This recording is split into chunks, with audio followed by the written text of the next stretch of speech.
Hello, friends. Allow me to grab my coffee before we continue, please.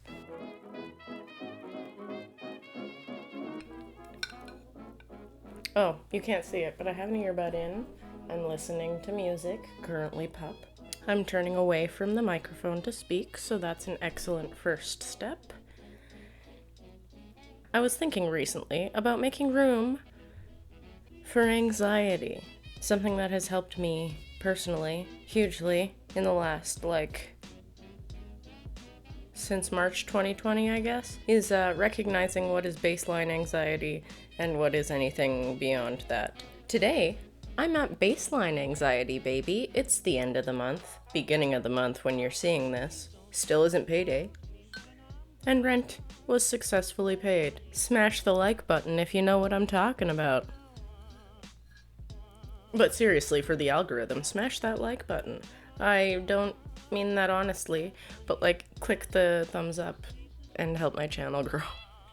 Something I do a lot in traffic is get anxious. Something that has helped me is to remind myself that there's nothing that can be done about this. I'm doing everything I can. Anything beyond that is just stressing myself out for no reason. Depending on the circumstances, obviously. But when it's like I'm on my way home from work, for example, there's a train stopped for 10 minutes across the road.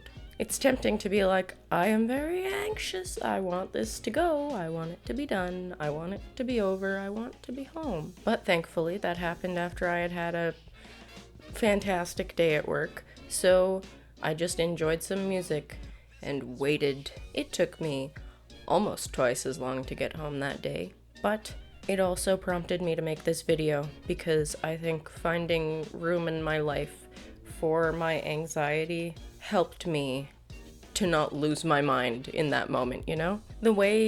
How do I explain this to people outside of my head? I say that to myself many times a day.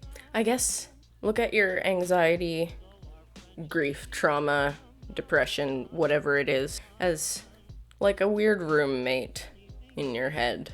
Someone that you have to make room for because without them, the bills don't get paid. This is all a very weird way of saying, it's a part of your life. Something I have tried to do that apparently is working for me is making room for all of the stuff going on. Kind of like the anxiety is a needy roommate that I need to address and be like, okay, yeah, I see you, roommate that exists within my mind. What do you want me to do about this? I can't pick up the train and move it. I will leave you room at the table to sit with me while we wait, but there's nothing I can do, so maybe cool it. I don't know. That's too logical. It takes a long time. It's like a muscle. That's something that a lot of people get frustrated with.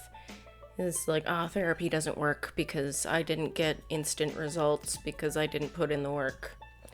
I need to rephrase that because you would never get instant results just because you're putting in work.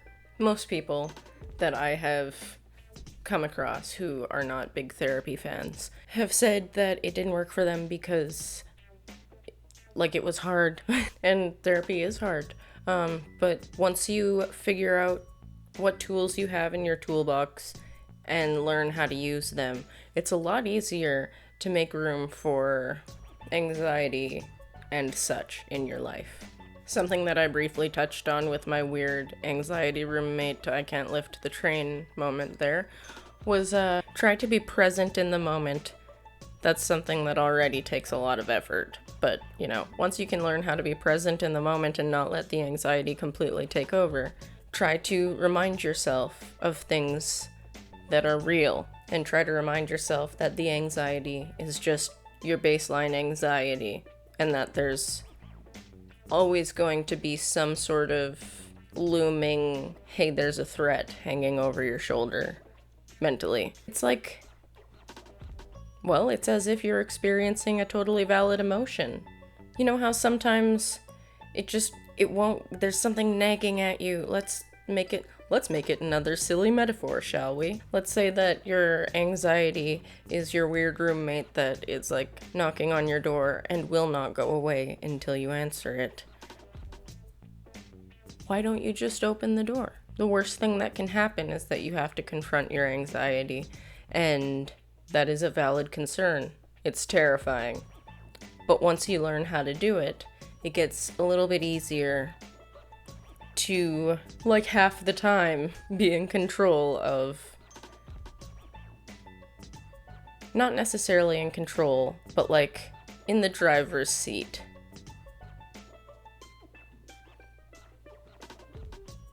I don't know if I talk about this too much on my channel, but the more you try to push down whatever it is that is demanding to be resolved within you, the harder it's gonna push back. The human brain is so fascinating, and we know so little about it. But one of the things that we do know about it is that it is a sponge, and just the weirdest things will trigger you until you're able to sit them down at the kitchen table, address them, and let them unpack and make themselves at home. It's really hard, but like, do it. Please do it for the sake of yourself, for your future, for your children. Generational trauma is a real thing. Oh no, my battery's dying. Thank you so much for watching. Don't forget to be kind to yourself and others today, and I'll see you very soon. Bye! Oh, I don't know if that even caught it. Oh, the audio. Oh, I didn't have to say it that fast at all. You know what? Whatever. Bye.